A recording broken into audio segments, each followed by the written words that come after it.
Mais en attendant de voir arriver les suivants qui, j'espère, ne vont pas tarder, quelques informations sur l'ITMD.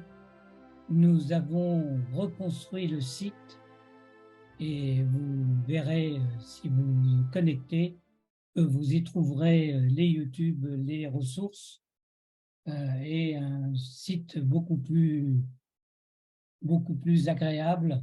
On a essayé de le simplifier au maximum. Donc, n'hésitez pas à vous connecter et vous recevrez pour les futures masterclass et les conseils d'orientation des formulaires complètement adaptés à la thématique et à la visioconférence. Ou le conseil d'orientation, le prochain conseil d'orientation aura lieu le 12 mai, le vendredi 12 mai, et vous seriez les bienvenus de 14 à 17 heures à l'école des mines.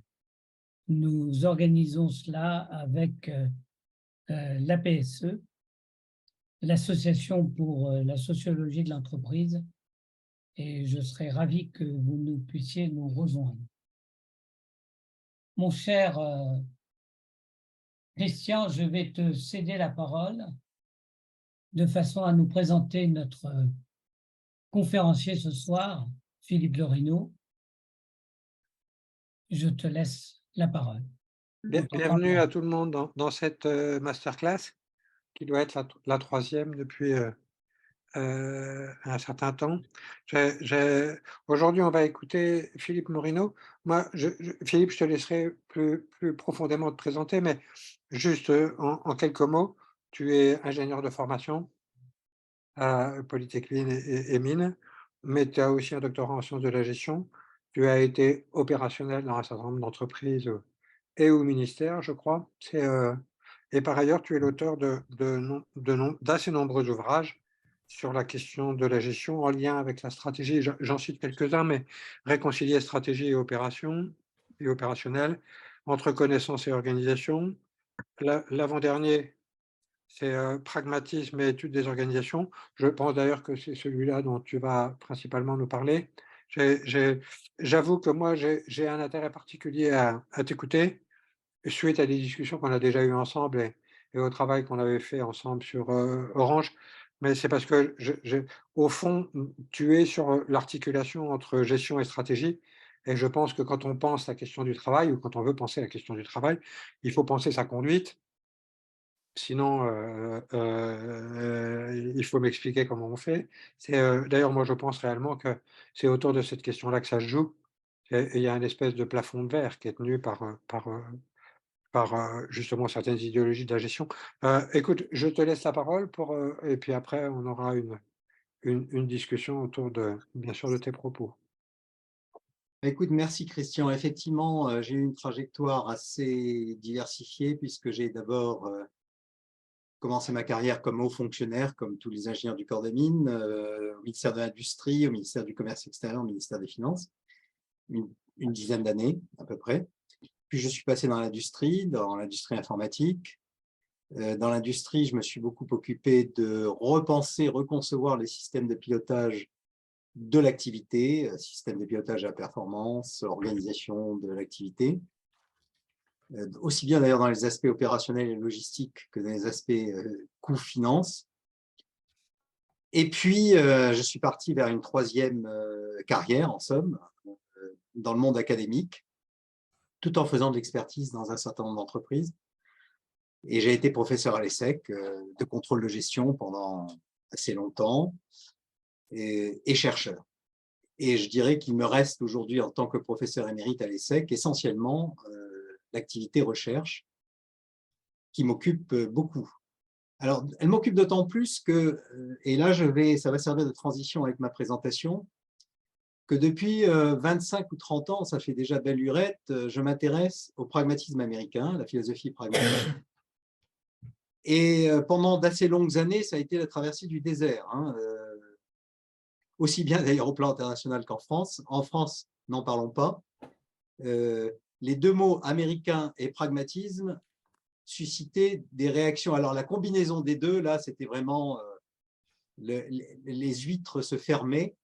Il y a une vieille tradition anti-pragmatiste en France dont tout le monde n'est pas toujours conscient, mais moi-même d'ailleurs, je n'en étais pas conscient au départ, les premières années, et j'ai découvert que au tout début du XXe siècle, dans les premières années du XXe siècle, Émile Durkheim, une des grandes gloires des sciences sociales françaises, un des fondateurs de la sociologie comme discipline académique, avait monté un cours à la Sorbonne anti-pragmatiste. Hein. La thématique de son cours, c'était il n'y a que deux grandes philosophies dans le monde qui sont capables d'analyser les faits sociaux, c'est la sociologie, sous-entendu ma sociologie, Durkheim, et le pragmatisme américain. Je vais vous expliquer pourquoi c'est la mienne qui est la bonne, et le pragmatisme américain doit être rejeté. Alors, ce qui était tout à fait étonnant, c'est que dans la préface à son cours, dans la séance inaugurale de son cours, il donnait un argumentaire de réfutation du pragmatisme qui était nationaliste. Il expliquait que le pragmatisme était une doctrine anticartésienne, ce qui est tout à fait vrai, et je vais d'ailleurs en parler aujourd'hui. Et il expliquait que Descartes étant l'un des piliers, sinon au niveau philosophique, le pilier de l'identité française, c'était la défense de l'identité de la culture française qui se jouait dans l'opposition pragmatique. Alors ce petit rappel très rapide et presque humoristique, pour dire que la traversée du désert n'était pas toujours évidente. Mais alors, ce qui est très intéressant, c'est que depuis quelques années, d'abord au niveau international, puis au niveau français, se réveille un très vif intérêt pour la pensée pragmatiste. J'en avais encore un exemple hier soir sur Radio France, je ne sais plus si c'était France Culture ou France Inter, l'émission de Laura Adler. L'invitée était Isabelle Stengers, qui vient de publier un nouveau livre. Et Isabelle Stengers a pratiquement passé toute l'émission à expliquer pourquoi elle se référait désormais au pragmatisme et en particulier à William James. Et pratiquement sur tous les sujets qu'elle a abordés, elle se référait à William James. Ce n'est qu'un indice parmi beaucoup d'autres, hein, mais ça signifie qu'il y a ce qu'on pourrait appeler un pragmatist turn, pour parler en bon français, hein, un tournant pragmatiste dans la pensée qui est particulièrement vif, je pense, et particulièrement d'actualité dans deux domaines, dont l'un des deux est celui dont je vais vous parler ce soir, c'est celui de la réflexion sur l'organisation et l'entreprise. Mais l'autre est tout aussi important, c'est la réflexion sur la vie politique, et notamment la théorie de la démocratie. Qu'est-ce que c'est qu'une démocratie? Et les deux sont liés. Hein. Je pense que les deux sont très étroitement liés. L'un des grands philosophes pragmatistes, John Dewey, disait la démocratie ne peut pas s'arrêter aux portes de l'organisation. La démocratie. Non, j'entends toujours pas. Ah, mais nous, on vous entend. Et donc, il disait la démocratie ne peut pas s'arrêter aux portes de l'entreprise, aux portes de l'organisation. Et je crois d'ailleurs, si on a le temps, on y reviendra peut-être dans la discussion, qu'il y a des liens très forts et très étroits entre les deux champs. Alors, je vais essayer de faire un partage d'écran.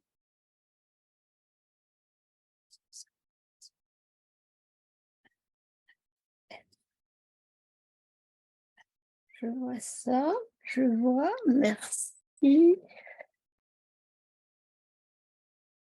C'est bon le partage d'écran? Tout le monde le… Oui, oui. OK. Donc, Très bien. j'ai formulé le sujet de mon intervention en deux questions. Être rationaliste ou rationnel? Ça, c'est un peu le débat sur Descartes, hein.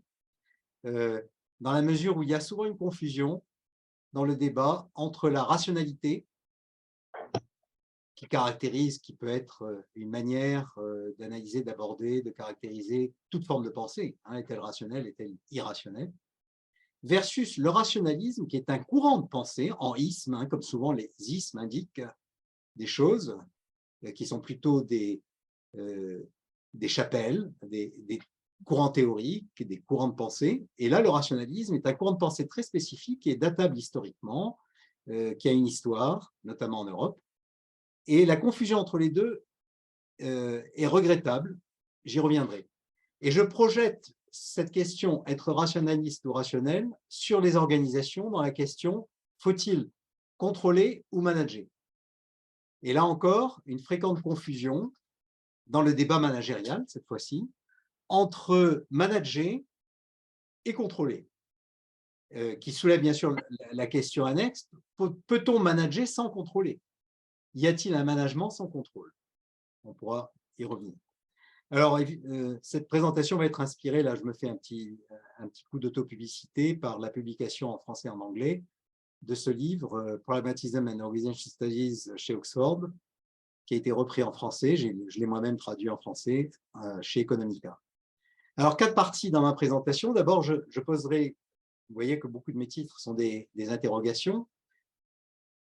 On partira du monde de l'entreprise et on s'interrogera sur le progrès continu, l'école du progrès continu versus le contrôle, parce que historiquement, les deux visions du management coexistent, ont coexisté et de fait s'affrontent.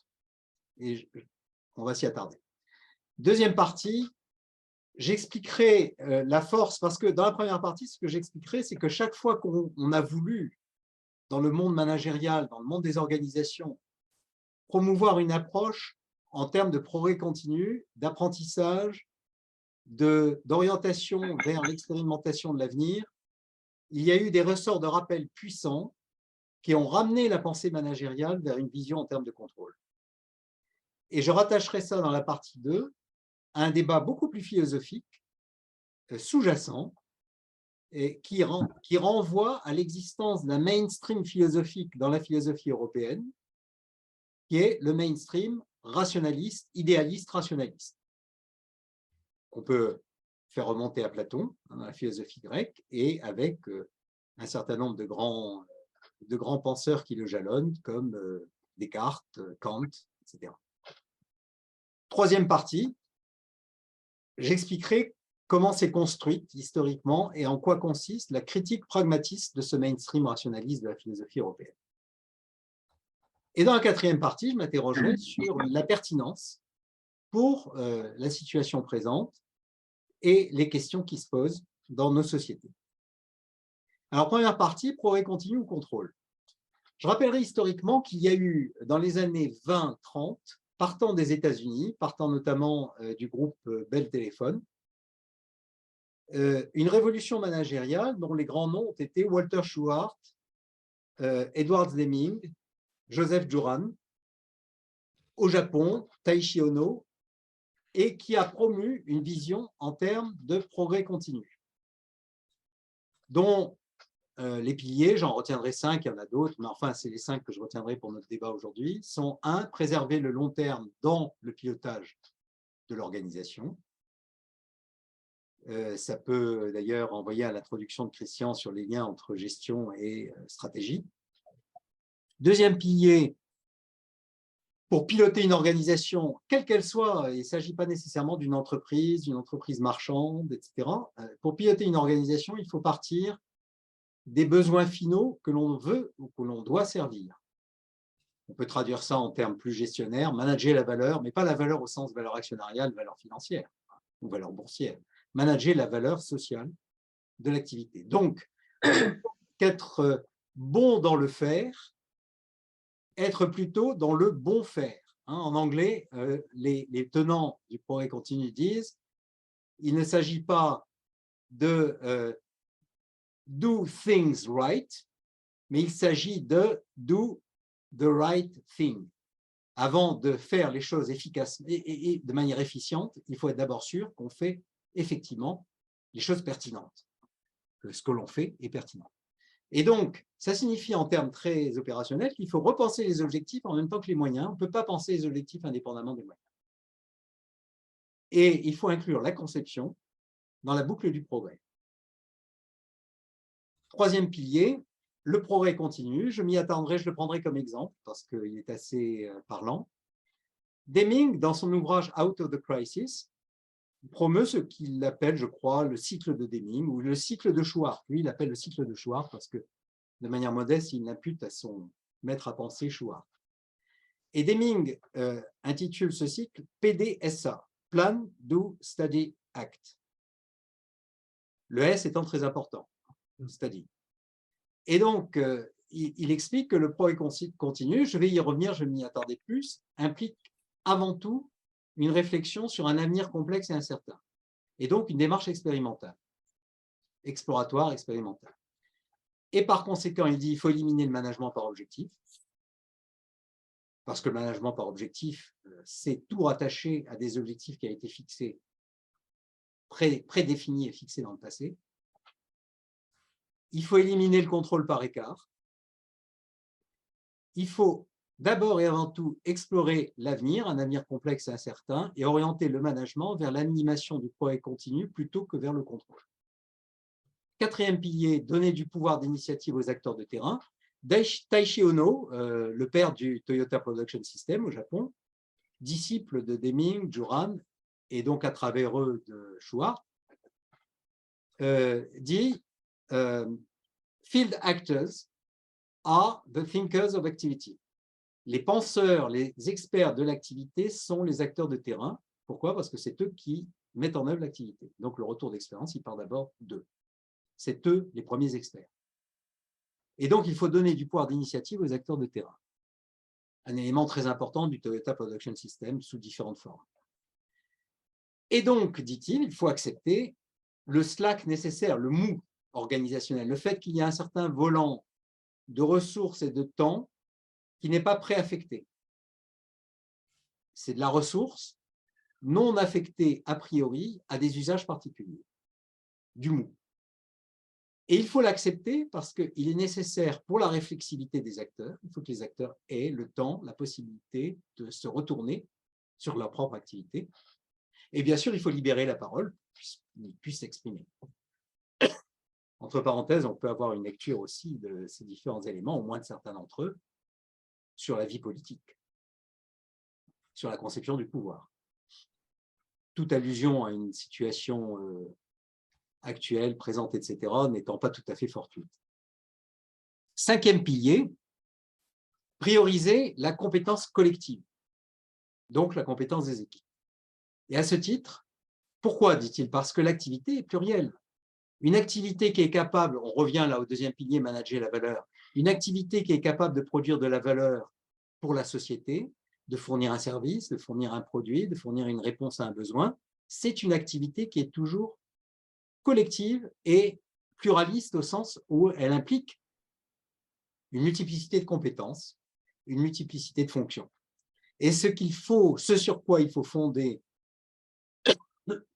les logiques de progrès, c'est sur ce collectif hétérogène, pluriel, ce qui veut dire qu'il rejette catégoriquement, dans Out of the Crisis, l'individualisation de la performance et des incitations.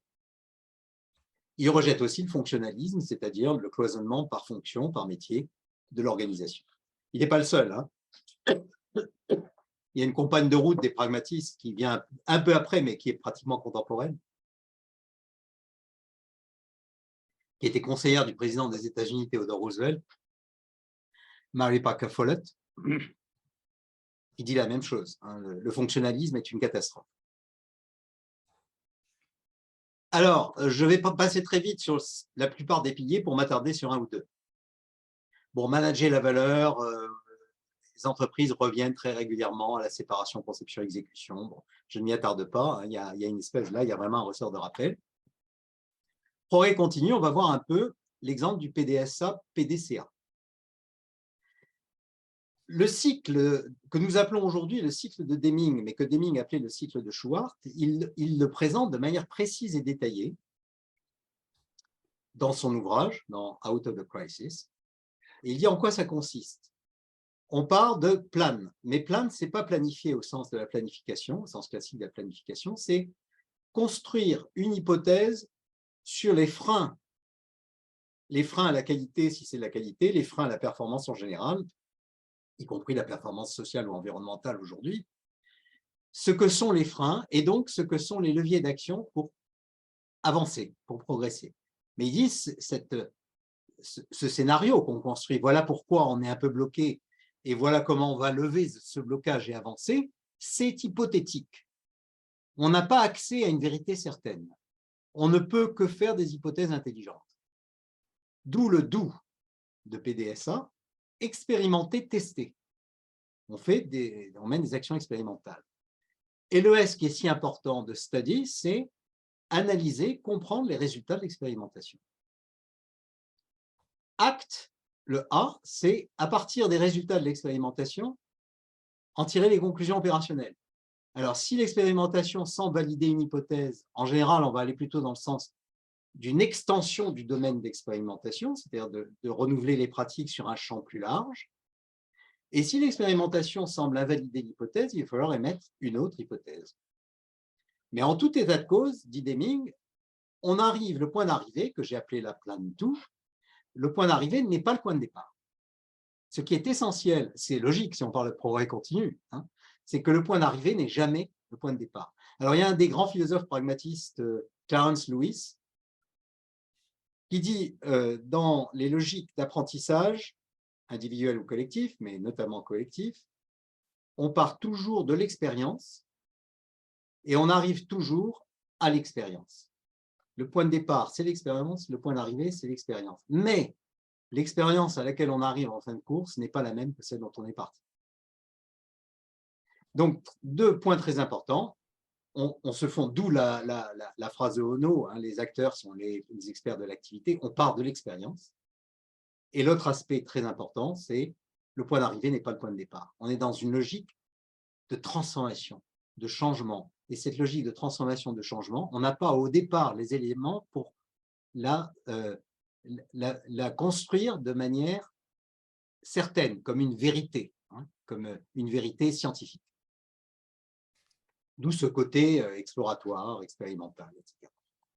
Alors, si vous tapez si vous tapez roue de Deming ou cycle de Deming sur Internet et vous sortez, par exemple, des diagrammes, hein, vous allez avoir des pages et des pages et des pages qui définissent la roue de Deming comme étant le cycle Plan Do Check Act, PDCA. Et vous voyez que le S a été remplacé par le C de check. Et cette transformation a commencé à se produire du vivant de Deming. Deming est mort dans les années 80 et il a passé une partie de ses 6-7 dernières années de sa vie à se battre contre cette dérive en disant non, c'est check, c'est control, check, control, c'est hold back. Raccrochez-vous à quelque chose que vous avez dit avant. Et il dit c'est tout le contraire de ce que j'ai dit. Moi, ce que j'ai dit, c'est qu'il faut explorer un avenir incertain, hein, et quelque part risqué. Mais il faut l'explorer, on n'échappe pas au risque. Et William James, dont parlait Isabelle Stengers hier soir, dit la même chose. William James dit le risque, c'est la vie. Et donc, ce que disait Deming, non, check, c'est, et voilà, la roue PDCA, c'est plan telle qu'elle est définie par les consultants qui pratiquent le PDCA, etc., fixer un plan d'action, mais là, au sens vraiment de la planification, d'où exécuter le plan d'action. Check, contrôler l'exécution, on identifie des écarts, et axe, c'est éliminer les écarts. Moyennant quoi, si tout va bien, on est garanti qu'on revient au point de départ. Le plan qu'on a fixé initialement sera réalisé. D'où la phrase de Deming, non, c'est hold back. Ce que vous êtes en train de promouvoir, c'est le contraire. Moi, j'ai dit qu'on était dans une exploration permanente, et là, vous dites non, on a fixé une vérité dans le passé, et il faut être sûr d'y revenir. Alors, bon, je passe rapidement sur les 5-0. Quand j'étais chez Bull, j'avais suivi une formation qui était mise en œuvre par un gourou du progrès continu et du lean management et de la qualité, un Américain, Bill Belt, très fort dans son domaine, et qui se gaussait des 5-0 olympiques, en disant, oui, les 5-0, 0 défaut, 0 panne, 0 retard, 0 papier, 0 stock. Par exemple, il prenait l'exemple du 0 stock. Il disait, mais qu'y a-t-il de plus aberrant, de plus stupide que de prôner du 0 stock? On voit un peu l'absurdité, hein, parce qu'il disait, certes, il y a une partie du stock dans les entreprises qui est liée à des dysfonctionnements, à des retards, etc. Bon, très bien, cela, on peut se proposer d'essayer de les éliminer si on élimine les causes. Il faut le mériter, cette réduction du stock. Hein, il faut éliminer les causes des dysfonctionnements. Bon. La diminution du stock n'étant qu'un résultat. En revanche, disait-il, il y a un délai de réapprovisionnement, bien sûr, hein, qui est incompressible. Si vous voulez réassortir un stock, hein, et les matériaux, il faut les faire venir, il faut les produire, il faut les faire venir, etc. Donc, il y a un délai de réapprovisionnement qui justifie l'existence d'un stock. Et donc, dire 0 stock, c'est stupide. Alors d'ailleurs, il ajoutait les 5-0, il y en a un 6e qui est 0 pensée. C'est ce que certains collègues ont appelé le gouvernement par les slogans. Mais beaucoup des des praticiens du lean management, du projet continu, etc., vous reprennent les 5-0 olympiques dans leur discours. Et moi, je l'ai vu dans mes activités d'expertise. Parfois, je me suis trouvé simultanément dans la même entreprise, notamment par exemple chez EDF, en même temps qu'un consultant qui arrivait et qui disait il faut faire 0 retard. Et donc ça, c'est du management par objectif porté à l'extrême. Bon, on va passer rapidement. Alors, j'ai dit il faut un peu de slack, un peu de mou dans l'organisation. Là, je me référais à Ono, l'un des dirigeants de Toyota, inventeur du Toyota Production System, qui disait « Tout système complexe, utilisé à plus de 80% de sa capacité, bascule tôt ou tard dans un état chaotique. » Et j'ai mis une image d'un bouchon, parce que la circulation automobile aux heures de pointe dans une grande ville, c'est l'image même d'un système à saturation. Et ce que l'on voit, c'est que quand le système est saturé, c'est-à-dire utilisé à 100% de sa capacité, le moindre dysfonctionnement quelque part se traduit par des effets de propagation amplificatrice. C'est mathématique, c'est dans les sciences de la complexité. Système saturé, propagation amplificatrice. De plus, un système tendu, et là c'est un auteur américain qui s'est beaucoup penché sur les catastrophes, Charles Perrow, qui a écrit notamment un bouquin sur, il a analysé les accidents du nucléaire, des navettes spatiales aux États-Unis. Il explique qu'un système complexe, très intégré, c'est-à-dire dans lequel il n'y a pas beaucoup de stock tampons, de déconnexion entre les sous-systèmes, eh bien, l'accident systémique est inévitable. D'où le titre de son livre qui s'appelle « Normal Accidents », les accidents normaux. Donc, le Slack, c'est à la fois à deux usages. Le Slack, c'est de permettre aux acteurs d'avoir du temps et des ressources pour se pencher réflexivement sur leur propre activité. Et la deuxième fonction, c'est de faire face aux aléas. Alors, je vous ai mis une image où je pense que c'est une équipe de basket ou de volley ou de hand, je ne sais pas, un sport où on pratique les temps morts. Les temps morts, l'art des temps morts, c'est on a le droit à 2 fois 5 minutes ou 2 fois 10 minutes dans un match pour cesser de jouer et analyser comment ça se passe par rapport à l'équipe adverse, etc. etc. Bon. Alors, on verra que cette notion de Slack, très importante dans le pilotage intelligent d'une organisation complexe, ex post, elle est souvent transformée par beaucoup de théoriciens de la pensée managériale, etc., en gaspillage.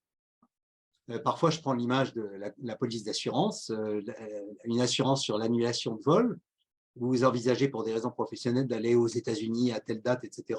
Mais vous savez qu'il y a une incertitude sur votre départ parce que vous avez des problèmes familiaux, quelqu'un de malade ou je ne sais quoi. Donc, vous prenez une assurance annulation et puis finalement, vous pouvez y aller, vous y allez. Puis vous avez un contrôleur de gestion retour qui vous tombe sur le dos et qui dit « Pourquoi vous avez pris cette police d'assurance? Vous ne l'avez pas utilisée. » C'était du gaspillage.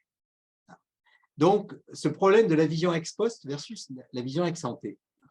Mais on va passer rapidement et je résumerai en disant que la vision progrès continu versus la vision contrôle, un management rationaliste, c'est la vision contrôle, sont deux visions dans lesquelles on peut s'opposer terme à terme. Orientation vers l'avenir, exploration, expérimentation versus management par objectif, donc objectif fixé surplombant, et contrôle par rapport à ces objectifs. L'expérience de l'action prévaut sur les représentations rationnelles, les situations singulières doivent être prises au sérieux. Il faut au moins écouter autant les acteurs de terrain que les experts, versus intelligence de l'activité investie dans des modèles développés par des experts, s'affranchir de la singularité des situations, alors que dans la vision progrès continu, il faut au contraire partir de la situation. Mary Parker Follett, là, la conseillère de Theodore Roosevelt dont je pensais, a publié un article qui s'appelle « La loi de la situation », The Law of Situation. Le Slack, j'en ai parlé, gaspillage, inséparabilité fin-moyen, planification des fins, puis contrôle des moyens, rejet de l'individualisation, recours à outrance à l'individualisation, collectif d'activités pluralistes versus une rationalité unique, la rationalité économique, la rationalité financière qui surplombe les débats. Alors, on va changer de registre, et vous verrez après pourquoi, le lien entre les deux. Il y a un type de pensée qui est dominant et qui est encore dominant aujourd'hui et qui sous-tend, on verra, je vous dirai un petit mot de l'influence sur notre président de la République, hein, sur Emmanuel Macron, qui est l'idéalisme rationaliste. Et l'idéalisme rationaliste, je trouve très important de prendre conscience que c'est une idéologie. Ça n'est pas la rationalité, c'est un choix contingent dans un positionnement intellectuel qui a toutes les caractéristiques d'une idéologie. Alors, ça, on peut le faire remonter très loin. Hein. Dans le Ménon, dialogue de Platon, Socrate dit « Les opinions vraies fondées sur l'expérience n'ont pas grande valeur tant qu'on ne les a pas enchaînées avec un raisonnement causal, un raisonnement logique. Une fois qu'elles sont enchaînées par le raisonnement logique, elles se muent, elles se transforment en savoir. Et c'est pour cela que le savoir a plus de valeur que l'opinion vraie, il la transcende par ses chaînes logiques. » Et l'idée derrière que développe Socrate dans le Ménon, c'est le jugement fondé sur l'expérience est fragile parce que les situations changent, évoluent, et ce qui est pertinent aujourd'hui ne le sera peut-être plus demain, tandis que le savoir enchaîné par le raisonnement causal, il reste toujours vrai. La connaissance n'est pas contingente aux situations. Le philosophe qui a mis qui a donné sa forme la plus perfectionnée à ce rationalisme idéaliste, c'est Descartes, notre cher Descartes en France. Et alors, je retiendrai 4 piliers du cartésianisme qui jouent un rôle très important. Les dualismes, séparation corps-esprit, qui se traduit dans une séparation en action-pensée, action-raisonnement. L'action relevant plutôt du domaine du corps, de la matérialité, du circonstanciel versus le raisonnement logique qui relève des vérités éternelles, qui relève de Dieu chez Descartes. Hein. C'est Dieu, en dernier ressort, qui ne peut pas nous tromper quand on raisonne logiquement. Deuxième pilier du cartésianisme, la pensée doit être fondée sur un doute, le fameux doute cartésien. Les pragmatistes aussi partent du doute, mais ce n'est pas du tout le même doute. Le doute cartésien, c'est un doute général et introspectif de l'esprit lui-même, libéré des circonstances sociales, des circonstances matérielles et sensitives, pour se débarrasser des croyances issues de l'expérience. On retrouve la méfiance de Socrate, hein, pour se débarrasser des croyances issues de l'expérience qui nous trompent et pouvoir partir de la page blanche, de zéro. Alors, j'ai pris une image qui montre, parce que Descartes utilise cette métaphore. Il dit, si vous plongez un bâton dans l'eau, il a l'air cassé. Hein, phénomène de diffraction optique, on le sait.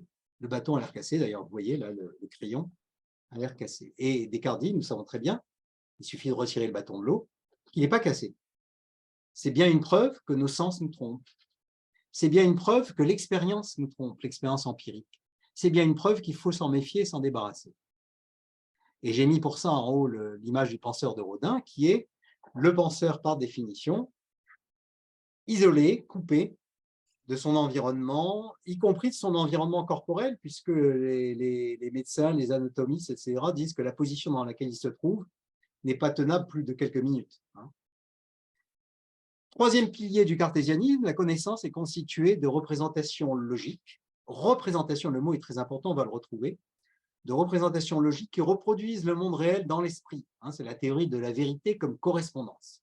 La vérité comme correspondance entre les représentations logiques, les modèles logiques que j'ai dans la tête, et les modèles logiques qui sous-tendent le fonctionnement du monde. D'où le rêve de Descartes, c'est en dernier ressort de tout mathématiser, qu'on retrouve périodiquement. Quatrième pilier, le mentalisme. Alors j'ai un petit problème là, oui, je vais déplacer ça. Ou qui est aussi une forme de subjectivisme. Le test ultime de la vérité ne peut venir que du raisonnement logique d'un esprit rationnel, et certainement pas d'une interaction socio-matérielle, d'une interaction entre acteurs sociaux ou d'une interaction avec l'environnement matériel.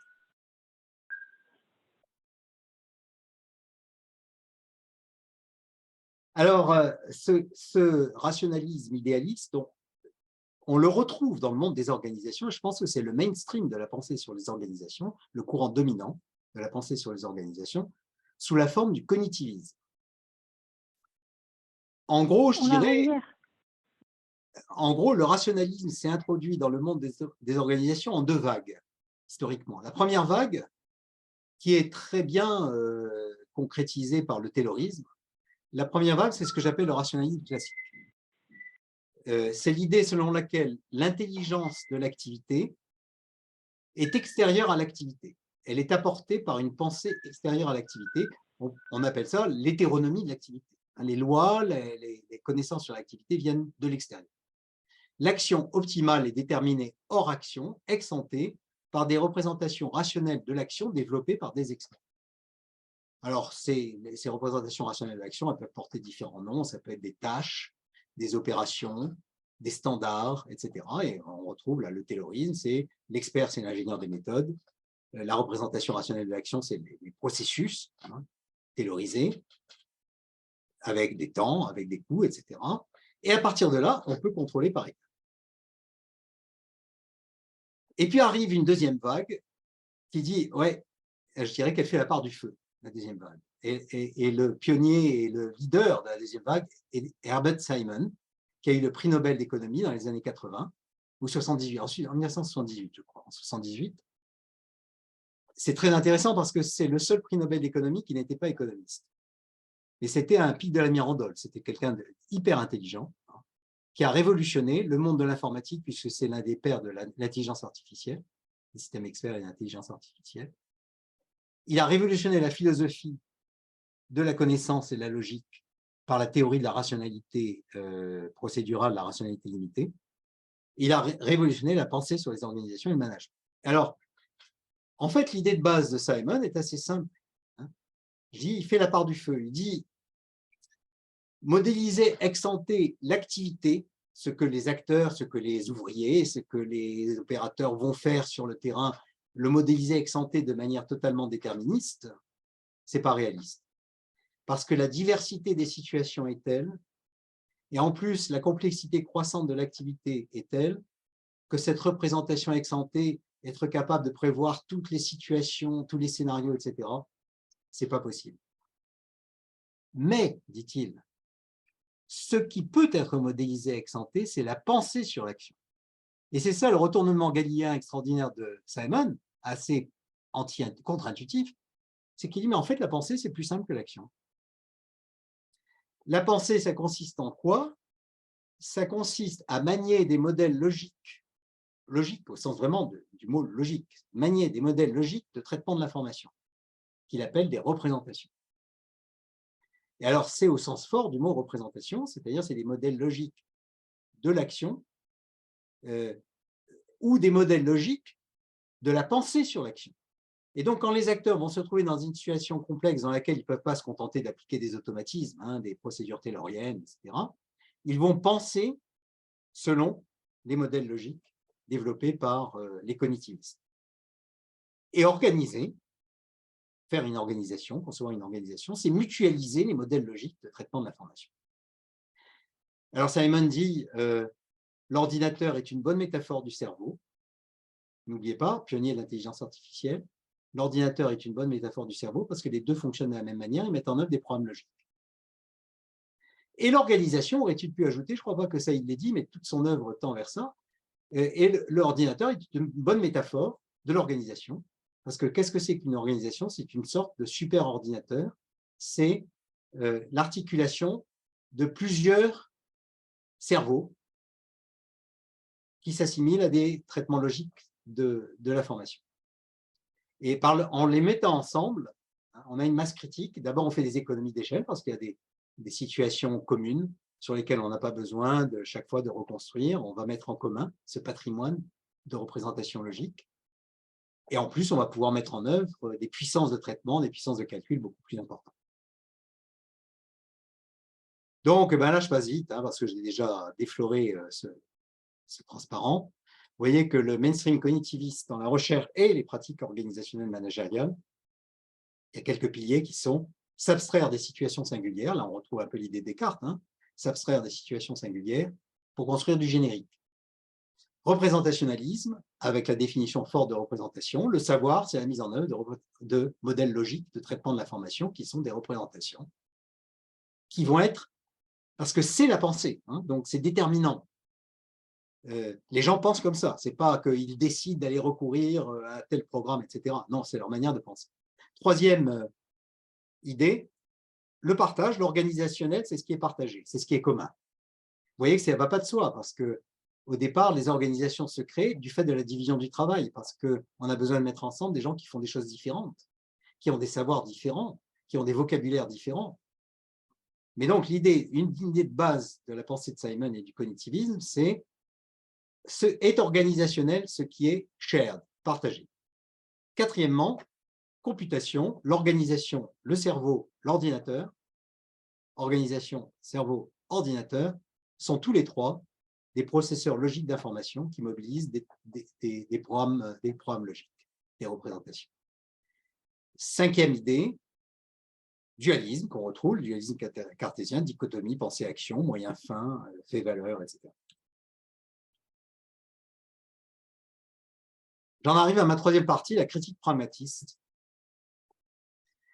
Alors, comment naît le pragmatisme? En 1872, à Cambridge, l'endroit où se trouve donc banlieue de Boston, où se trouve Harvard, janvier 1872, une douzaine de diplômés de Harvard qui ont une trentaine d'années, dont les deux qui seront considérés comme les fondateurs du pragmatisme, Charles Peirce et William James auquel se référait beaucoup Isabelle Sengers hier soir à Radio France, forment un groupe de discussion philosophique informelle qu'ils intitulent ironiquement le Club métaphysique, le Metaphysical Club. Alors, il y a plein de livres sur le club métaphysique en anglais. C'est un sujet qui a été très fouillé par les historiens, par les philosophes, etc. Ce club métaphysique ne va pas se réunir très longtemps, il se réunit moins d'un an, 9 mois à peu près. Il se réunit dans une situation qui est historiquement très caractérisée. On pourrait dire que c'est une situation marquée par les calamités. Pas seulement par des calamités, on va voir, mais par certaines calamités. La guerre de sécession s'est terminée quelques années auparavant. Ça a été un véritable massacre, une boucherie. Première guerre industrielle de l'histoire. Il y a un adulte mâle sur 12 aux États-Unis qui est mort. Deuxième, alors plusieurs des membres du Metaphysical Club ont eu des parents proches, voire eux-mêmes impliqués directement dans la guerre de sécession, évidemment, 7 ans après. Deuxième caractéristique, je ne sais pas si elle est heureuse ou malheureuse, elle pourrait être heureuse si elle est bien gérée, c'est ce que les historiens appellent le New World Experiment. Entre 1860 et 1890, on est en plein dedans, la production industrielle américaine est multipliée par 11. Vous voyez, la croissance chinoise de ces dernières années, ce n'est pas tellement spectaculaire par rapport à ça. Plus une révolution technologique avec l'invention du téléphone, la généralisation des chemins de fer, le procédé Bessemer de production d'acier qui permet de multiplier la production d'acier par 10 ou 15. Troisième caractéristique de cette période, un mouvement de migration massif.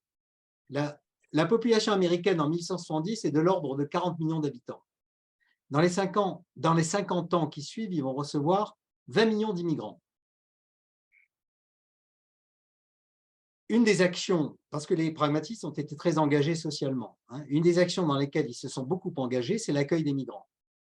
Notamment, une des membres du noyau initial du pragmatisme, une femme qui s'appelait Jane Addams, qui sera plus tard prix Nobel de la paix. Jane Addams est la fondatrice, avec l'aide de John Dewey, qui était le professeur de philosophie pragmatiste de l'Université de Chicago. Ils vont lancer un mouvement qui s'appelle le mouvement des settlement houses. Qu'est-ce que c'était que les settlement houses?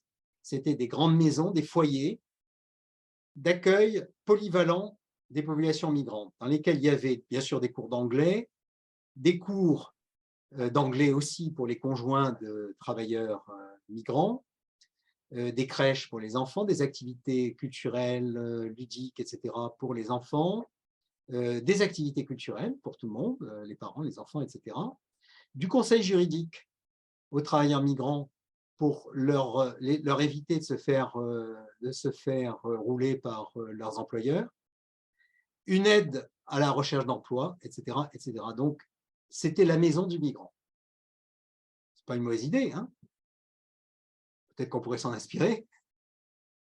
Combien? Un siècle après, parce que c'était dans les années 20, je pense, 1920. Alors, ça montre, entre autres, on va en revoir beaucoup d'autres, hein, une des raisons pour lesquelles peut-être que le pragmatisme revient un petit peu à la mode.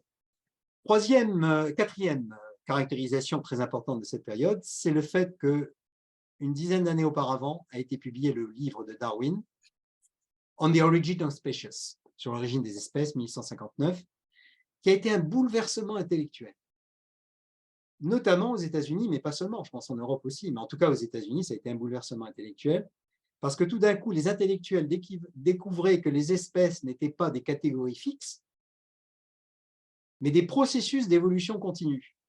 Espèce égale processus. Et on verra que la recherche sur les organisations d'inspiration pragmatiste dit organisation égale processus. En anglais, organizing, pas organisation. Des processus d'évolution continue. Et également que l'espèce humaine est intégrée écologiquement au flux général de la nature, elle ne constitue pas une exception.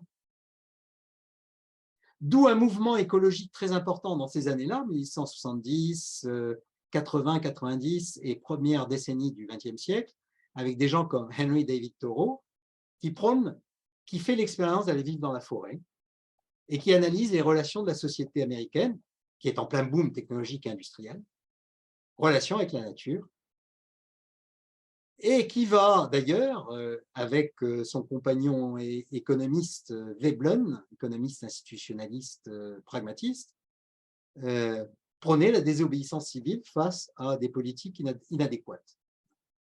D'où le fait que Henry David Thoreau aujourd'hui est une des grandes sources d'inspiration des écologistes, bien sûr, parce qu'il a publié des bouquins sur la pensée écologique, qui sont des références, et en même temps, il a prôné la désobéissance civile.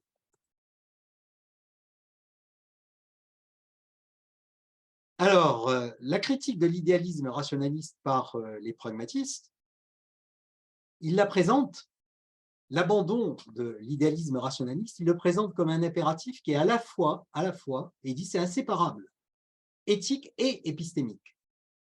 Et le lien entre éthique et épistémique est pour eux très important. Ils constatent que le rationalisme idéaliste de l'Europe, etc., a échoué, hein, parce qu'il a débouché sur l'injustice sociale, sur la montée des dictatures, n'oubliez pas, début du XXe siècle, fascisme en Italie, un peu plus tard le nazisme en Allemagne, des régimes autoritaires, voire fascisants en Grèce, en Hongrie, etc. Bon, en Europe, montée de dictature. La guerre, Première Guerre mondiale, hein, dévastation écologique, ils constatent déjà chez eux. Aux États-Unis, ce n'est pas d'aujourd'hui, je veux dire, hein, ils le constatent déjà à l'époque. D'où d'ailleurs le mouvement de mise en place de parcs nationaux aux États-Unis, qui est un peu une réaction, je ne sais pas si c'est la réaction la plus adéquate, mais c'est un peu une réaction à ça. Donc il dit que ça a échoué, historiquement. Et face à cela, il y a une urgence éthique, disent-ils, c'est que les intellectuels sortent de leur tour d'ivoire et participent au mouvement général de la société. Mais, disent-ils, ce n'est pas seulement une urgence éthique, c'est aussi un impératif épistémique, parce que la seule manière de comprendre les dynamiques sociales, c'est de l'intérieur en y participant. Dewey passe énormément de temps à critiquer ce qu'il appelle l'épistémologie du spectateur. Il dit on ne peut pas connaître, on ne peut pas comprendre un phénomène en se plaçant dans une position extérieure surplombante. Surtout pas les phénomènes sociaux. Donc, c'est à la fois donc un impératif méthodologique, je dirais, épistémique et éthique. On pourrait aller encore un petit peu plus loin, d'ailleurs ils y sont allés un peu plus loin en disant que le danger de séparer éthique et épistémique, par exemple, c'est de parcourir un chemin pavé de bonnes intentions, mais qui conduit à des résultats catastrophiques. Parce que le volet épistémique a été tout simplement négligé. Hein. Et inversement, bien sûr, hein, science sans conscience n'est que ruine de l'âme, l'épistémique sans l'éthique. Alors, donc ils insistent beaucoup sur ce lien. Et en fait, donc, ils développent ce qu'ils appelleront plutôt un mindset, un état d'esprit. Ils disent, ce n'est pas une doctrine, ce n'est pas un système. Hein, on ne construit pas un système. Le club métaphysique, c'était ironique. Hein, on ne construit pas un anti-système. On construit un état d'esprit. L'état d'esprit, c'est un anti-rationalisme. Moi, c'est moi qui l'appelle comme ça. Hein, anti-rationalisme rationnel. Ce n'est pas irrationnel, c'est rationnel, mais c'est contre le rationalisme. Parce que le rationalisme n'est pas rationnel. La pensée et l'action commencent et finissent dans l'expérience située. Contrairement à Descartes qui dit qu'il faut s'isoler. Hein. Oh mon Dieu, faut s'isoler de toute forme d'expérience. Non, ils disent, c'est illusoire de toute manière, on ne peut pas se couper de l'expérience.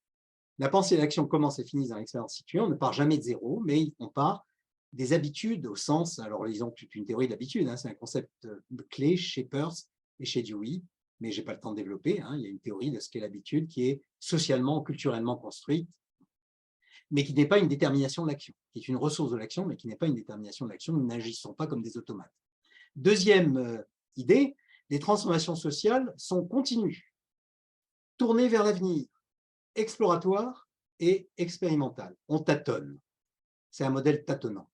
Troisième idée, la signification des situations émerge de l'évolution des relations entre les participants. Et les relations entre participants dans un sens large, et là on voit pourquoi Bruno Latour, dans les dernières années de sa vie, se référait de plus en plus au pragmatisme et à John Dewey. C'est qu'il a trouvé un écho extraordinaire de sa réflexion dans la pensée pragmatiste. Moi, j'ai échangé avec lui 3 ou 4 ans avant sa mort, et il était imprégné de la pensée. Il lisait Dewey, il en était imprégné, il mobilisait continuellement le concept d'enquête, qui est un concept qui a été développé par les pragmatistes, qui est fondamental. Signification des situations émerge de l'évolution des relations entre les participants, humains, mais pas seulement, non humains, concepts, imaginaires, techniques, circonstances matérielles et sociales. Nous sommes dans un milieu, et Dewey et son collègue Bentley, qui écrivent un bouquin qui s'appelle Knowing and the Known, connaissant et connu, le connaissant et le connu, disent que nous faisons partie du milieu, qu'il n'y a pas de pensée surplombante. Nous sommes dans le milieu, nous évoluons, nous nous transformons avec le milieu. Vous voyez la dimension écologique de cette pensée. Et enfin, action et pensée sont médiatisées par des systèmes de signes, bien sûr les langages, mais aussi les outils, les gestes, les théories, les concepts, qui instancient dans les situations l'histoire de la connaissance, les habitudes, la temporalité, la socialité, mais sans incarner aucune vérité avec un grand. Alors, venons-en au fait que le pragmatisme a été l'inspiration directe de ce que je vous ai présenté avant, c'est-à-dire de la révolution managériale du progrès continu. 5 ou 6 ans après la publication du bouquin de Taylor, de Frédéric Taylor, Scientific Management, Dewey publie un bouquin. C'était un grand pédagogue, il s'est beaucoup intéressé à la pédagogie, il a créé une école expérimentale dans le cadre de l'Université de Chicago, à laquelle on se réfère encore aujourd'hui. Hein. Dewey reste une des références de la pensée pédagogique et de la pensée éducative. Il publie un bouquin qui s'appelle Democracy and Education, dans lequel il s'interroge sur les formes d'éducation qui préparent à la vie démocratique. Et au passage, il consacre 2 pages à peu près à la critique du taylorisme. Et là, j'ai repris un passage dans lequel il dit « Le management scientifique du travail », donc le taylorisme, hein, scientific management, est une vision étroite qui limite l'étude scientifique de l'efficience des opérations au mouvement des muscles. Le principal enjeu scientifique, dit-il, pour les chercheurs, pour les penseurs, mais penseurs au sens large, hein, pas seulement les chercheurs, le principal enjeu scientifique, c'est de comprendre les relations qu'un individu entretient avec son travail, y compris les relations avec les autres acteurs impliqués dans son activité, dans la même activité. Une compréhension qui engage l'intérêt intelligent qu'il peut prêter à ce qu'il fait. La tendance, et je l'ai mis en gras, c'est moi qui l'ai mis en gras là, parce que cette citation me paraît intéressante, la tendance à réduire des sujets tels que l'efficience de l'activité ou le management scientifique à des apports externes, extérieurs à l'activité, on retrouve l'hétéronomie de l'action, à des apports externes exclusivement techniques, sous-entendu apportés par des experts, hein, montre combien la formation de la pensée des dirigeants de l'industrie est biaisée. Nous les formons à une pensée technocratique. D'où la confiance placée par les managers, les dirigeants, etc., dans les bureaux d'études, les consultants. Je ne veux pas dire que les bureaux d'études et les consultants, surtout pas les TND, ne servent à rien. Hein. Ils sont très utiles. Mais parfois, il y a des dirigeants qui attendent d'eux qu'ils se substituent à leur propre pensée, qu'ils pensent pour eux. Alors, cette critique de Dewey, elle va bien au-delà du taylorisme. Hein. Il oppose actors' intelligent interest in what they are doing, c'est-à-dire l'autonomie de l'action, l'autonomie de l'activité, l'intelligence de l'activité produite par l'action elle-même. On retrouve Ono, Taishi Ono. Les acteurs de terrain sont les penseurs de l'activité, opposés à purely technical externals, qui est la formulation même de l'hétéronomie de l'activité, c'est-à-dire l'intelligence de l'action procède d'une expertise. On retrouve ça dans le débat sur la démocratie. Dans les années 20, Dewey a un grand débat sur le problème de la démocratie avec Walter Lippmann, qui est un autre grand penseur social de l'époque, plutôt d'inspiration néolibérale. Et Walter Lippmann, en résumant en quelques mots, Walter Lippmann, il publie d'ailleurs un bouquin qui s'appelle « Le public fantôme de la démocratie », dit la démocratie, le problème de la démocratie, c'est que le public de la démocratie ne peut pas exister.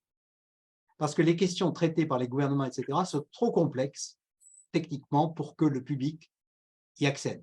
Et donc, la seule solution pour la démocratie, c'est que le peuple délègue le pouvoir d'analyse et de décision à des experts qu'il contrôle, qu'il rechoisit de temps en temps, mais qui décident et gèrent pour lui. Parce que de toute manière, le peuple, un, n'a pas la compétence, et deux, en plus, il est manipulé par les moyens d'information qui sont contrôlés par les puissances économiques, financières, etc. Et Dewey répond par un bouquin qui s'appelle « Le public et ses problèmes », « The Public and its Problems », où il dit à l'instant T en statique, vous avez raison en partie. Hein, c'est vrai que le public potentiel à la démocratie aux États-Unis a beaucoup de difficultés à appréhender les questions complexes qui peuvent se poser au gouvernement, etc. Mais il dit votre problème, c'est que vous faites une analyse statique.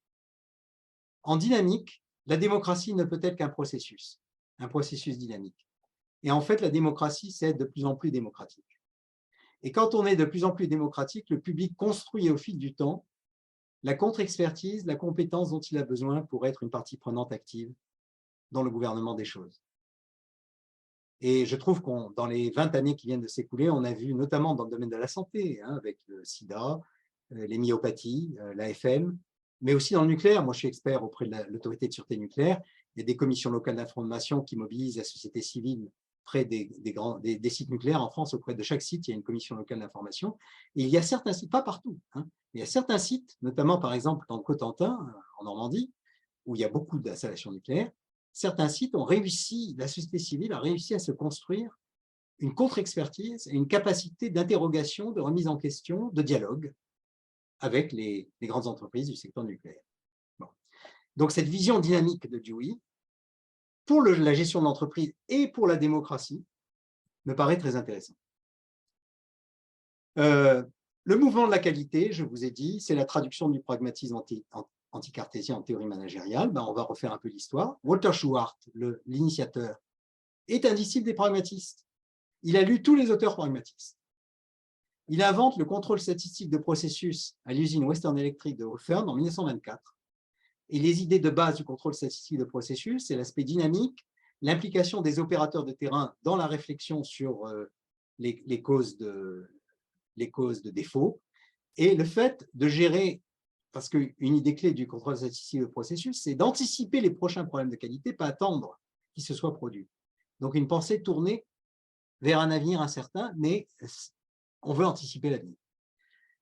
Accent donc, il met l'accent sur le processus, et ensuite il développe la boucle du progrès continu, que Demings reprendra, accent sur le processus d'exploration, d'expérimentation, tourné vers l'avenir, le rôle clé de l'expérience et des opérationnels de terrain dans le management de la qualité. Shewhart recrute et forme dans les années 20 deux jeunes stagiaires à l'usine de Hawthorne, qui s'appellent Deming et Juran. Il forme à la dure, en leur disant, vous devez lire ce livre-là de John Dewey, vous devez lire ce livre-là de Clarence Lewis. Et il y a une correspondance entre Deming, par exemple, et Shewhart très amusante, parce qu'il y a une lettre de Deming qui dit, écoutez, vous m'avez dit de lire ce livre de Clarence Lewis, j'en suis à la 7e tentative. Non, il ne dit pas la 7e, non. Il dit, j'en suis à la 2e tentative, j'essaie de le relire, et franchement, j'ai du mal. Et Shewhart lui répond, il faut que vous persistiez, je l'ai lu 7 fois avant de le comprendre. C'est intéressant, parce qu'on voit, je veux dire, les auteurs, il faut reconnaître que les philosophes pragmatistes sont des penseurs très puissants, mais que leur lecture n'est pas toujours évidente. C'est pour ça d'ailleurs que j'ai écrit ce livre, Pragmatisme et Organization Studies, c'est pour rendre accessible au monde du management des penseurs qui sont des philosophes, qui ont un style parfois un peu dur. Et donc, ce seront les futurs, Deming et Juran sont les futurs pères du mouvement du management par la qualité aux États-Unis, au Japon. Deming émigre au Japon. Il n'a pas été prophète en son pays aux États-Unis. Il va être l'idole de l'industrie japonaise au point que le trophée de la qualité annuel au Japon, pays très nationaliste, Le trophée annuel de la qualité au Japon s'appelle le trophée Deming. Sous l'influence de Deming, Taishi Ohno développe au Japon le Toyota Production System dans les années 50, qui donnera naissance à ce qu'on a appelé le toyotisme, le kaizen, Actors are the thinkers of activity. Il est perpétué jusqu'à aujourd'hui, sauf qu'aujourd'hui, quand vous regardez ce qu'il y a derrière, il y a un retour au management par le contrôle, les écarts, etc., par objectif. Alors, on peut analyser la dérive, historiquement, le rôle du MIT, qui a repris les idées de Ohno et de Toyota, mais en les mettant à sa sauce. Et malheureusement, la sauce, elle était très déformante. Et puis, bien sûr, la culture dominante du monde managérial, du monde des consultants, etc. Et maintenant, dernière partie. Je suis un peu long. J'espère que je ne suis pas trop long. Je dirais que ce retour au pragmatisme dans le monde des organisations, je ne parle pas du débat sur la démocratie qui, par ailleurs, m'intéresse beaucoup, parce que les pragmatistes, notamment Dewey, sont des théoriciens de la démocratie participative, de l'articulation entre des communautés professionnelles, les communautés locales, les communautés, etc., et la vie démocratique dans ce qu'ils appellent la grande communauté, qui est le public de la démocratie. Bon, mais il y aurait toute une séance, voire une journée à faire là-dessus. Dans le monde des organisations, je crois que le pragmatisme est particulièrement actuel sur 6 enjeux majeurs. 1, la maîtrise du risque. 2, la capacité d'apprentissage collectif des organisations. 3, le fait que le travail ait un sens. 4, la place à réserver à l'intelligence artificielle, au big data, etc. 5, le positionnement du management de l'organisation par rapport aux enjeux environnementaux. Manager contre, pour, avec, dans, malgré l'environnement. Et 6, les parties prenantes prennent-elles part à la gouvernance? Gouvernance technocratique, gouvernance pluraliste, démocratie organisationnelle, etc. Tout le problème d'une gouvernance démocratique et surtout, peut-être, du point de vue organisationnel, parce que c'est important, d'une gouvernance efficace qui évite les catastrophes. Alors, la maîtrise du risque. J'ai mis quelques images un peu de calamité, je suis désolé, je ne veux pas saper le moral de tout le monde.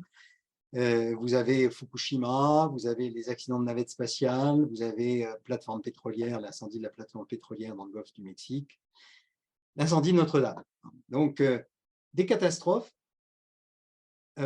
Un point commun pratiquement à toutes ces catastrophes, alors notamment par exemple les accidents des plateformes spatiales et celles de Fukushima ont été très bien analysés par les chercheurs qui ont montré sur la navette spatiale, il y a tout un bouquin qui a été publié par une chercheuse américaine qui s'appelle Diane Vaughan sur la catastrophe de Challenger. Et elle montre à quel point ces catastrophes étaient parfaitement anticipables et anticipées par le retour d'expérience. Dans tous les cas de figure, il y a eu des alertes qui ont été données par des gens du terrain, acteurs, field actors, des gens du terrain qui ont dit attention, attention, et il pourrait se passer ceci ou il pourrait se passer cela, qu'on a ignoré parce qu'il y avait des modèles rationnels qui montraient que forcément ils étaient en train de se tromper. C'est le Ménon de Platon. Les modèles consolidés par des jugements, par des chaînes causales, etc., ont la priorité sur le jugement fondé sur l'expérience. Et donc, ça, c'est un point commun à toutes ces catastrophes, y compris Notre-Dame. Moi, je suis frappé par le fait, on peut en dire un petit mot sur Notre-Dame. Notre président en fait un motif de gloire en disant nous avons relevé le défi, elle va être reconstruite en 5 ans, 4 ans, etc. Mais il y a très peu de gens qui s'intéressent à la question pour commencer, Notre-Dame devait-elle brûler? Comment peut-être le monument le plus en vue de France peut-il brûler? Et quand on regarde un peu, moi je m'y suis intéressé, j'ai regardé un peu, pour l'instant l'enquête n'a pas encore abouti, etc. Mais il y a des choses qu'on sait. On sait que le sol était jonché de mégots au pied de l'échafaudage, des ouvriers qui montaient un échafaudage sur Notre-Dame, alors qu'il est interdit de fumer lorsqu'on est dans un ouvrage comme Notre-Dame où il y a toute une arche charpente en bois. On sait que l'équipe de 2 surveillants permanents de Notre-Dame venait d'être réduite par le ministère des Affaires culturelles à 1 personne. que la personne qui était en place au moment de l'incendie était quelqu'un qui était peu expérimenté, qui s'est planté dans l'interprétation des signaux d'alerte au début et a perdu une demi-heure. Il a cru que c'était à un certain endroit et c'était ailleurs. On sait que quand les pompiers sont arrivés, ils n'avaient pas d'échelle pour monter. Ils n'avaient pas d'échelle assez haute. Ils ont dû faire appel aux pompiers de Saint-Quentin-en-Yvelines. On sait qu'il n'y avait pas de plan d'intervention d'urgence des pompiers sur Notre-Dame. Donc, il y a eu réduction, désorganisation, préparation insuffisante de l'équipe de surveillance, impréparation des pompiers, indiscipline de l'équipe qui montait l'échafaudage, contrôle insuffisant. Ces questions-là, quand même, ça mériterait de faire un peu de retour d'expérience là-dessus. Parce qu'elles se posent dans des termes évidemment différents, mais moi je suis en prise directe sur le problème des centrales nucléaires. Elles peuvent se poser, des questions similaires, pas les mêmes, mais des questions similaires, peuvent se poser et se posent dans la sûreté des installations nucléaires, avec des conséquences qui peuvent être encore beaucoup plus graves que l'incendie de Notre-Dame. Bon. Donc, maîtrise du risque.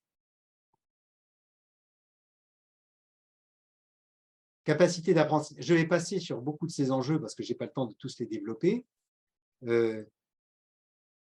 Globalement, je dirais que l'idée selon laquelle on peut apprendre fondamentalement, maîtriser le risque, justifier le sens du travail, etc., à partir de représentations aussi vraies et aussi exactes que possible de l'activité, est une impasse.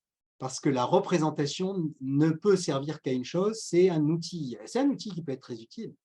Les modèles, que ce soit les modèles classiques d'ordonnancement d'une production industrielle dans une usine, que ce soit les modèles marketing, que ce soit maintenant les modèles d'intelligence, les systèmes d'intelligence artificielle à base de connaissances, etc., ou à base de données, de mobilisation massive de données. Ces outils peuvent être très, très utiles, à condition qu'on n'en fasse pas des représentations, au sens de Simon. Alors, pour mettre un petit trait d'humour, j'aime bien cette citation de Borges. Dans cet empire, l'art de la cartographie avait atteint une telle perfection que la carte d'une seule province occupait une ville entière, et la carte de l'empire, une province entière, parce qu'elles étaient tellement détaillées, complètes, etc. Avec le temps, ces cartes démesurées ne suffirent plus, et le collège des cartographes dessina une carte de l'empire dont la taille était celle de l'Empire, et qui coïncidait exactement avec lui. Les générations suivantes, qui n'aimaient pas tant l'étude de la cartographie, comprirent que cette vaste carte était inutile, et la livrèrent à l'inclémence du soleil et des hivers. Mais ce genre de question peut se poser sur l'intelligence artificielle et sur le big data, parce que plus les systèmes sont sophistiqués, s'appuient sur des mains, plus ils sont opaques. Et en particulier, ils sont opaques aux utilisateurs. Et là, c'est à la fois un danger éthique et un danger épistémique. On met beaucoup en avant le danger éthique. Je suis d'accord, il y a un danger éthique. Mais aussi un danger épistémique. Bon, on n'a pas le temps de développer. Bon, j'avais mis un petit exemple sur la sûreté nucléaire, mais je n'ai pas le temps de développer. Je saute cette citation qui fait froid dans le dos sur les possibilités que va donner l'artificial intelligence, qui va permettre en gros de tout faire, y compris de gouverner les pays. La perspective écologique. Alors là, il y a les pragmatistes se sont penchés là-dessus déjà en 1934. Le bouquin que j'évoquais tout à l'heure, Knowing and Unknown, publié en 1934 par Dewey et Bentley, en 49, pardon, je vois la date. Dewey et Bentley, il y a un passage où ils disent Man in action, avec des traits d'union, man in action is not something set over against an environing world, nor yet something merely acting in a world, but it is action of and in the world in which the man belongs as an integral constituent. We are willing to treat all of man's behavings, including his most advanced knowings, intelligence artificielle,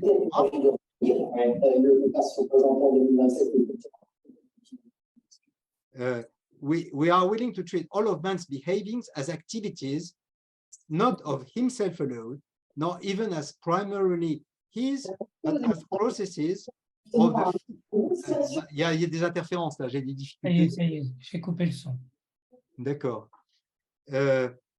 Not even as primarily his human. It's not a human activity, but as processes of the full situation of organism, trait d'union, environment. Un organisme, c'est la société humaine, etc. Et donc, l'insistance sur le caractère intégré de la société et de son soi-disant environnement. Le mot environnement, à mon avis, d'ailleurs, est très misleading, est très trompeur. C'est pas un bon terme. Bon, la gouvernance, je passe très vite. Je n'ai pas besoin de beaucoup m'attarder pour dire que la gouvernance a des ratés. La gouvernance des grandes organisations a des ratés. Bon, j'avais listé un certain nombre de problèmes, Dieselgate, tabac, pesticides, le Mediator, etc. Bon, on voit que... alors, j'arrive à la conclusion. J'ai retenu 2 citations dans la conclusion. Une première citation que j'utilise depuis longtemps, parce que j'ai commencé à l'utiliser avant le mouvement des Gilets jaunes. C'était en octobre 2018, juste avant le mouvement des Gilets jaunes. J'avais relevé cette interview dans Le Monde d'Emmanuel Macron, du fait de mon travail, de ma réflexion sur Descartes, les pragmatistes, etc. Ça m'avait attiré l'attention. Il dit dans son interview au Monde, on ne s'arrête pas au milieu du gué. Descartes, dans ses méditations, alors des collègues m'ont fait remarquer qu'ils se trompent, ce n'est pas dans la méditation, c'est dans le discours de la méthode, mais bon, on s'en fiche un petit peu. Descartes, dans ses méditations, dit que lorsqu'on est au milieu de la forêt, perdu au milieu de la forêt, il faut choisir un chemin et s'y tenir. Bien sûr, il faut expliquer aux gens où on va et pourquoi on le fait, mais on ne change pas le chemin. Revenir en arrière, c'est être sûr de se perdre. Alors, je trouve qu'il y a beaucoup de choses intéressantes dans cette citation. La première chose qui est intéressante, c'est qu'il y a une hypothèse implicite dans cette citation, c'est que si on est perdu dans la forêt, on choisit un chemin, et une fois qu'on a choisi un chemin, l'expérience est suspendue. Il n'y a plus d'expérience. On peut avancer dans la forêt en suivant le chemin qu'on a choisi. S'il y a une maison éclairée le soir, à quelques centaines de mètres à droite, où on entend le bruit d'une route à grande circulation à 500 mètres à gauche, on continue tout droit. La notion d'expérience continue, d'action alimentée, vous voyez, on retrouve l'hétéronomie de l'action. On retrouve la boucle PDCA. L'action déterminée a priori va ensuite se dérouler selon un cheminement qui est dépourvu d'expériences nouvelles. Ça, c'est une première chose qui m'intéresse. La deuxième chose, c'est que changer le chemin, c'est revenir en arrière. On ne change pas le chemin, revenir en arrière, c'est être sûr de se perdre. Et là, derrière cela, il y a l'idée selon laquelle il y a une rationalité. Et donc, c'est linéaire, il y a une rationalité. On avance sur cette rationalité. Si on change le chemin, c'est forcément qu'on fait demi-tour. Entre parenthèses, quelques semaines plus tard, pas très longtemps après, je crois que c'est en novembre 2018, notre président a été obligé de faire un détour de plusieurs dizaines de milliards d'euros à la suite du mouvement des Gilets jaunes. 30 milliards, je crois, d'euros. C'était quand même un sacré détour. Il a un peu changé le chemin. Bon. Deuxième citation, c'est Stanislas Dehaene, professeur de psychologie cognitive. C'est un continuateur de Herbert Simon, c'est un disciple du cognitivisme de Herbert Simon. Monsieur Blanquer, ministre de l'Éducation nationale, ne jurait que par les neurosciences et le cognitivisme. Et donc, Stanislas Dehaene, qui est quelqu'un de très distingué dans son domaine, tout à fait remarquable, professeur de psychologie cognitive et expérimentale au Collège de France, a été nommé président du Conseil scientifique de l'Éducation nationale. Et il est interviewé à France Culture dans la même époque, octobre 2018. Et moi, j'ai relevé cette citation qui a fait tilt aussi. Il dit « Je rejette l'idée selon laquelle les aspects sociaux et les sciences cognitives exigent des types d'analyse différents. Les déterminants sociaux sont inscrits dans le cerveau des gens. Les comportements collectifs sont le résultat de cerveaux individuels. » Et entre parenthèses, de cerveaux individuels qui obéissent au même modèle que les sciences cognitives, c'est-à-dire à des modèles logiques. C'est Simon, je veux dire, on est en plein dans le programme de Simon qui va relier son travail en tant que pionnier de l'intelligence artificielle et son travail en tant que théoricien des organisations qui va le conduire à avoir le prix Nobel d'économie. Alors, cette force des modèles, je passe sur Tolstoï, bien que sa citation soit très intéressante, mais je vois Tolstoï comme un anti-Dehaene et un anti-Macron sur cet aspect des choses, je ne parle pas en général. Et je reviens au pragmatisme, je reviens au Metaphysical Club. Et quand on se penche sur 1872 versus 2023, on a quand même une étrange impression de déjà-vu. Je vous ai dit guerre et violence, guerre de sécession, révolution technologique, migration massive, intégration écologique au cœur des idées nouvelles, montée de l'autoritarisme. Faut-il s'étonner qu'il y ait un pragmatist revival aujourd'hui? Je pense que c'est tout à fait dans le cours des choses, dans le cours social, politique, intellectuel des choses. On redécouvre, mais c'est de la redécouverte. Et essayons de faire cette redécouverte le plus vite possible. Ce n'est pas la peine de perdre du temps parce que je n'ai pas besoin de vous faire un dessin, les évolutions sont rapides. Hein. Donc, essayons de redécouvrir le plus vite possible. Alors, certaines disciplines ont redécouvert ça depuis déjà un moment. Hein. J'ai mis là la couverture d'un livre qui a été publié en 1998, mais dont les contributeurs développaient leurs réflexions depuis les années 80. En sociologie, en sciences de l'éducation, en psychologie sociale, en linguistique, évidemment, sémiotique, puisque là, le courant, c'est Umberto Eco, hein, le pragmatiste en sémiotique, c'est Umberto Eco. Ce courant-là a toujours été très fort. Ce livre de 1998 s'appelle « The Revival of Pragmatism ». Je crois que c'est un programme. C'est un programme qui s'explique par le fait que nous vivons une période qui présente beaucoup de points communs, qui est une forte période de remise en cause. Le pragmatisme est en phase avec les grands enjeux de la période, l'intégration écologique, démocratie participative, gouvernance pluraliste, connaissance hypothétique et faillible, mais connaissance quand même. Hein. N'oubliez pas, c'est rationnel, ce n'est pas irrationnel. La connaissance est très importante, mais elle est hypothétique, elle n'est pas faillible. Elle est pas infaillible. Management assuré par tous, management participatif, etc.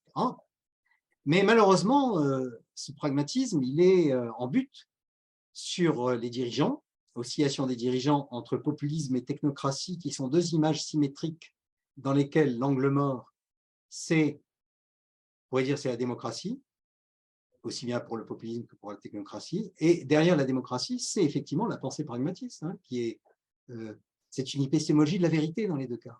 Que ce soit le populisme ou la technocratie, c'est fondé sur une épistémologie de la vérité, pas sur une épistémologie de l'expérimentation et de l'expérience. Deuxième chose, c'est le retour en force du rationalisme dans le monde académique avec ces illusions extraordinaires qui sont construites sur les neurosciences, l'intelligence artificielle, le big data, etc. Voilà, je vous remercie de votre attention et j'espère qu'il nous reste un peu de temps pour la discussion. Merci Philippe. Si tu veux bien couper ton… Oui.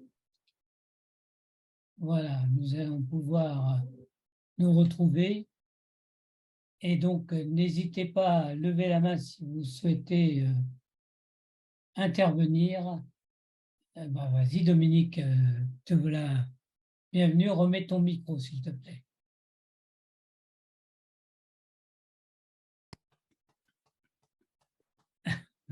Merci. Je t'en prie. À ce stade, je m'en tiens là. Ah bon, d'accord. Bah, écoute, c'est effectivement une excellente thématique et merci Philippe de t'être aussi fortement engagé et de nous éclairer, de nous enrichir. L'ITMD a besoin aussi de temps en temps d'avoir des contacts comme cela pour pouvoir enrichir nos travaux. Quelqu'un souhaite prendre la parole? N'hésitez pas à le faire et vous pouvez même envoyer un mot dans la discussion. Oui, bonjour. Bonjour Agnès. Bonjour. Je vous ai écouté attentivement et je vous remercie de ce florilège de savoir et de pertinence et de connaissance du milieu de travail. Je fais connaissance avec vous aujourd'hui. J'ai entendu parler de ce webinaire et du coup, je me suis inscrite. Merde. Je suis médecin du travail, médecin coordinateur dans un grand groupe industriel de l'aéronautique qui n'est pas Airbus. Et donc, en tant que médecin coordinateur, je suis responsable du déploiement de la stratégie de protection et de prévention pour la santé. Et on travaille avec les collègues beaucoup sur la prévention pour la santé mentale. Et parmi parce que vous savez que c'est un sujet en ce moment dans les entreprises, hein, petites ou grandes ou moyennes, nous sommes confrontés à des situations où il y a des contraintes extrêmement fortes liées à tous ces process dont vous avez parlé. Le PDCA, le toyotisme, le Lean, le Kaizen, le 5S, pour nous, c'est du quotidien. Et avec beaucoup de pragmatisme derrière, d'ailleurs, bien sûr. Quelque chose qui cherche à être rationnel et qui finalement est très éloigné du rationnel et du bon sens, finalement, où l'objectif devient l'outil et pas le sens de ce qu'on veut faire. Et par rapport à tout ce que vous venez de dire, je me posais la question, tout ça est très juste, et vous l'avez dit d'une manière très érudite, et je me pose la question, et je vous pose la question, qu'est-ce qu'on peut faire pour finalement chercher à modifier un tout petit peu cette culture mécaniste, je l'appelle comme ça, vers une culture qui finalement est plus humaniste et qui fait plus confiance à des indicateurs qui sont des indicateurs extrêmement subjectifs, qui sont des indicateurs humains.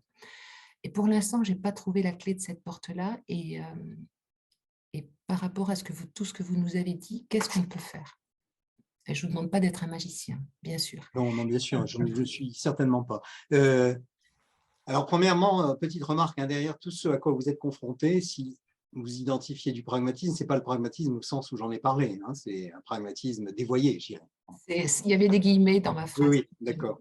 Alors, qu'est-ce qu'on peut faire? C'est une question très naturelle, je veux dire, on veut tous essayer de faire quelque chose.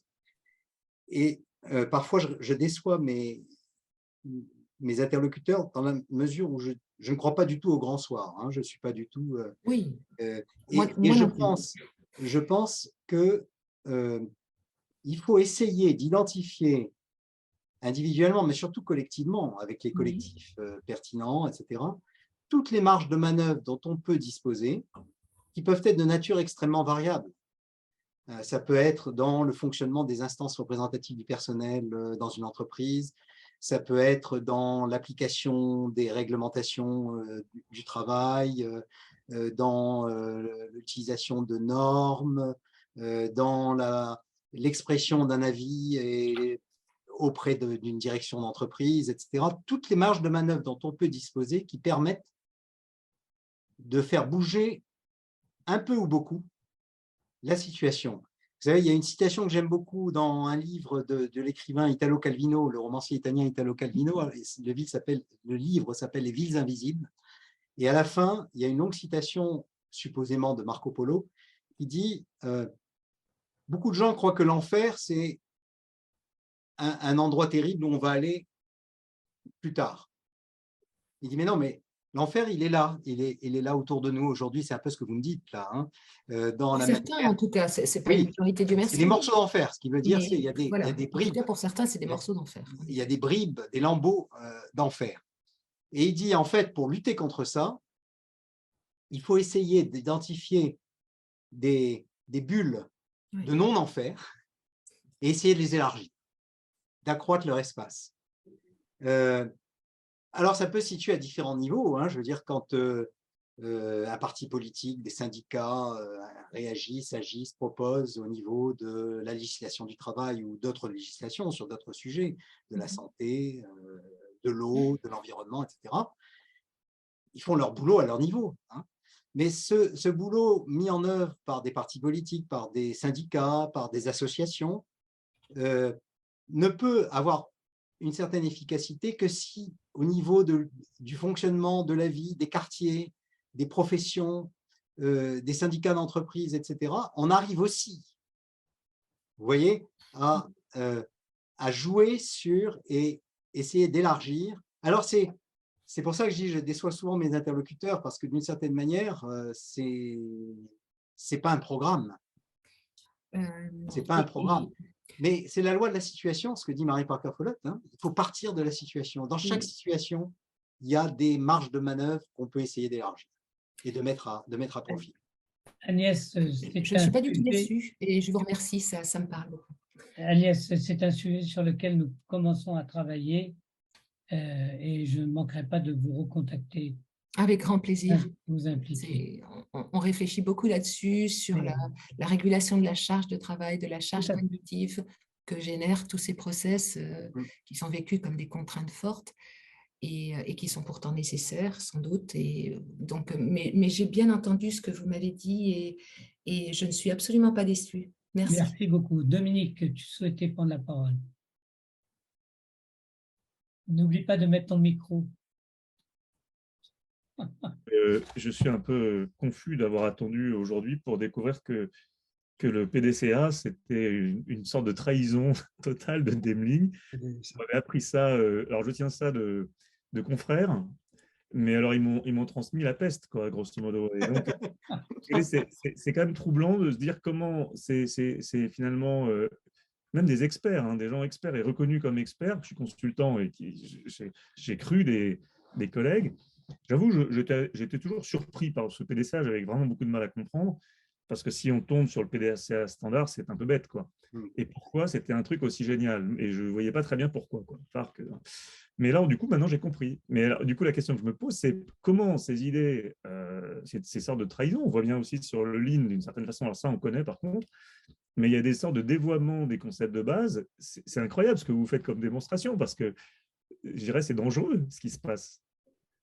Et comment lutter contre ça? Comment remettre, j'ai envie de dire, comment empêcher qu'on puisse propager des visions fausses qui, en fait, emmènent tout le monde dans le mur en croyant être fidèle à des penseurs qu'on a en fait trahis. C'est incroyable, ce truc. Ma réponse, Attends, oui. Philippe, si vous permettez, je vais vous demander d'attendre une deuxième question que propose Johnny Favre. Johnny, si vous pouvez, voilà, bravo. Allez-y. D'accord. Alors, j'essaie de mettre ma caméra. Vous me Bon, voyez? ça marche. Alors, je ne sais pas si c'était une question, mais en tous les cas, peut-être je me présente. Hein. Moi, j'étais responsable syndical à la Fédération de la métallurgie CFDT et aujourd'hui, je travaille à la CFDT Île-de-France. Moi, il y a des choses dans ce que vous avez dit qui m'ont vachement intéressé. Alors moi, j'ai appris beaucoup par l'expérience. Hein. J'ai pas fait d'études, mais voilà, j'ai appris par l'expérience. Donc, voilà, c'est plutôt empirique, on va dire. Mais ce que j'ai remarqué et qui faisait écho dans ce que vous avez dit, finalement, c'est que le contrôle, ça rassure. Et qu'on a une difficulté de lâcher prise. Et du coup, ça renvoie aussi à une problématique qui renvoie, je pense, à ce que vous parliez avec les problèmes démocratiques et dans des moments de société où on en perd de sens. C'est comment on fait confiance. Comment on fait confiance à l'autre, au collectif, aux individus, etc. Et j'ai eu la chance aussi de travaillant sur les questions du travail, etc.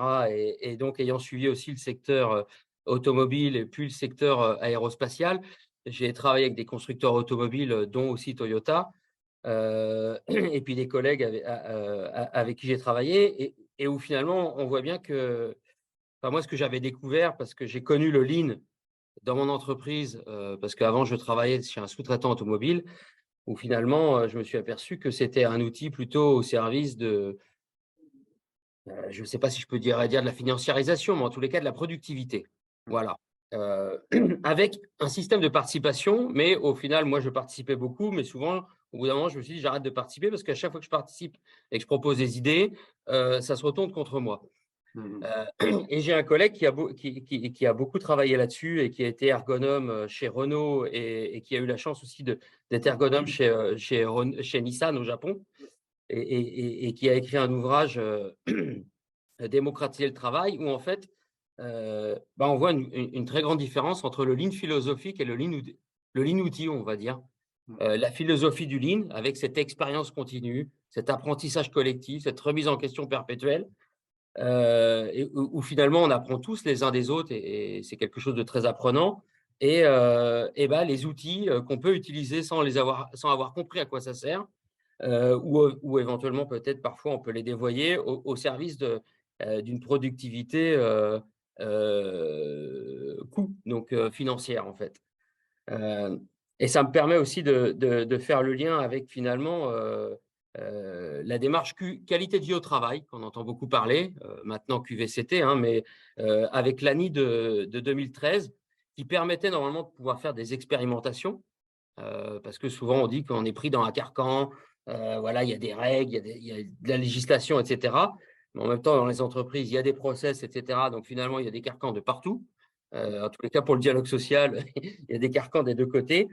Et finalement, il y a eu cette grande difficulté de pouvoir expérimenter. Nous, je sais qu'on a essayé, j'ai porté beaucoup ça parce que j'étais en responsabilité à l'époque, et c'était la grande difficulté de pouvoir expérimenter parce que finalement, alors dans les petites structures, c'était plus simple, mais dans les grandes structures, il y a des process, il y a du rationnel, on est énormément sur le prescrit, etc.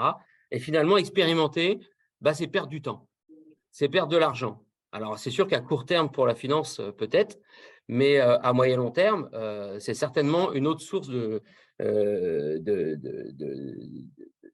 performance.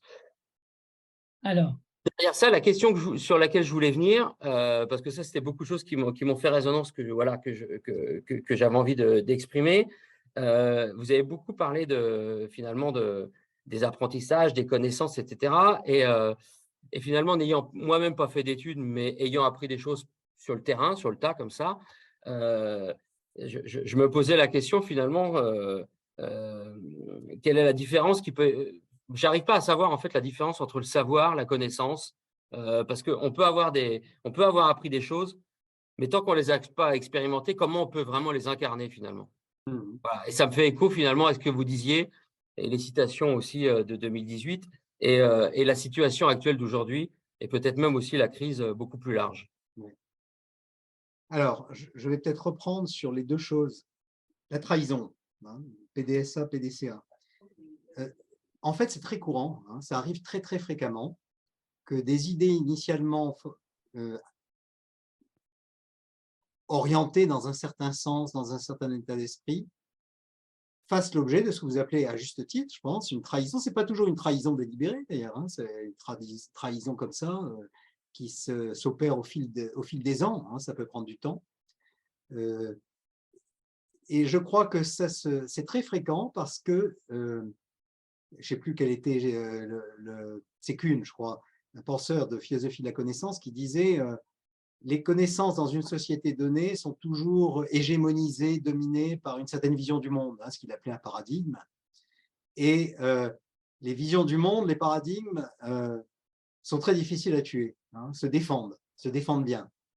Et je pense que le paradigme rationaliste que j'ai évoqué, qui est très prégnant dans le monde managérial, qui est très prégnant dans le monde politique, hein, je vous ai donné une citation d'Emmanuel Macron, ce paradigme-là, il est très fort, hein, il est très fort parce qu'il couvre tout le spectre depuis le fonctionnement de l'atelier jusqu'au fonctionnement de la nation, du pays, de manière cohérente, etc. Donc, il est très, très, très fort avec cette vision technocratique, l'expertise, etc.